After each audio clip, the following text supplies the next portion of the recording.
21শে November 2025 সকাল 10:39 দেশের বিভিন্ন স্থানে ভূমিকম্পে অনুভূত হয়েছে।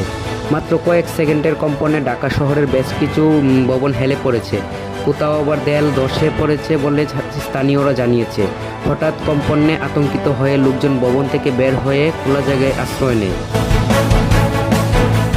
আজকে ভূমিকম্পের কারণে এই বিল্ডিং ফাটল ধরেছে, যে পুরাটাই এরকম হয়ে গেছে।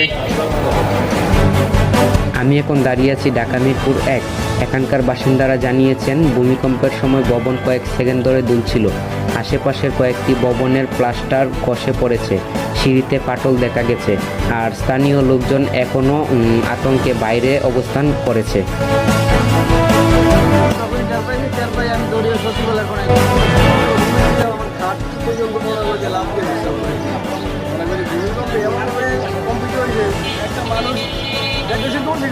আমি তো টের পাইছি, আমিও টের পাই, ঘাটের থেকে উঠছি।